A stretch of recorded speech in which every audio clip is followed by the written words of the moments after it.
Zdar lidi. Takže my jsme asi na horách. Udělal jsem to z brachu tak, že tady natočíme 2 tutoriály.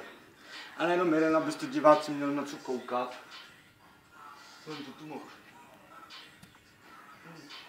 To je jedno. Prostě vy vám to předvedeme, jak se to má dělat. Akorát, že tady nemůžeme skákat ze židle na židli, nebo ze spolnosti. Prostě my to nemůžeme. Tady náš kameraman Radek Kindl, dejte mu odběr na kanálu. Má kanál Radek Kindl. Určitě za chvilku vyjde kanál High Life. No, High Life. Takhle to vyjde. Si natáhnu ponožku. No, takhle to vyjde za chvíli. No.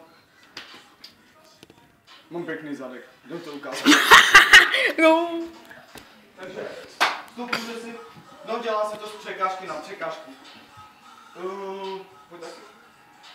No prostě, hlavní uprecizuje dopadat na špičky, že jo, ale třeba když kákete na velkou překážku z velký dálky, tak tu nohu musíte dát takhle, úplně takhle ji dáte a pak takhle. Nesmíte na tu překážku dopadat takhle z hora, musíte prostě takhle.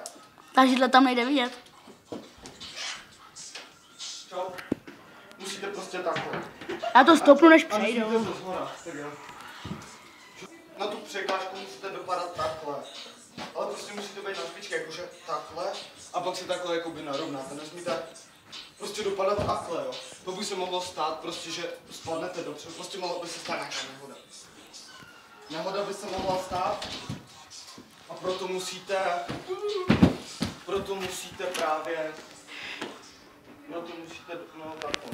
Prostě, jinak se stane nehoda. Brácho, jde mi to předvíst, jo. Sice my tady nemůžeme skákat překážky na překážku, protože tady tam už to. Ale ukážem vám to prostě jenom takhle a tak, jo? Prostě dopadem na špičky, jo, brácho, takže. Ano, přesně takhle. Přesně takhle, vidíte? Jak jsem dopadl pěkně na špičky.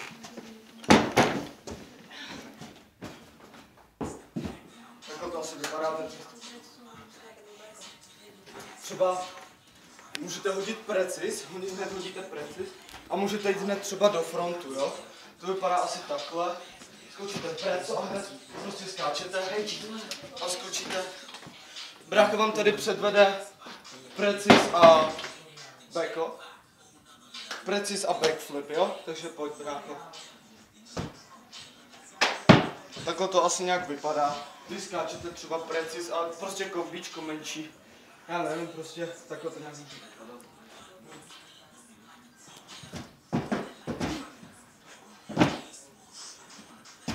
Toho byl Cartwheel něco 360. No, to by bylo asi konec, No, tak to by byl asi konec tutoriálu na Precision, nebo jak se to vyslovuje, kurva, prostě Preciz krásně. Takhle to prostě máš. Viděli jste, bráchu, jak on to prostě dělá třeba do backflipu, Preciz. Strašný prasy, kurva. No prostě, kameraman teď prdí, jo. A to se nepatří. No, další tutoriál bude na Condor. Klasický Condor a Condor 360, bude to hned dohromady. Tenhle trik jsem vymyslel já. Jo, to je Sára. Tenhle trik jsem vymyslel já sám, nikoho jiného jsem neviděl ho dělat.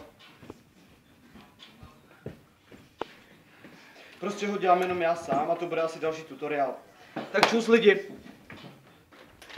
Zdar u dalšího tutoriálu.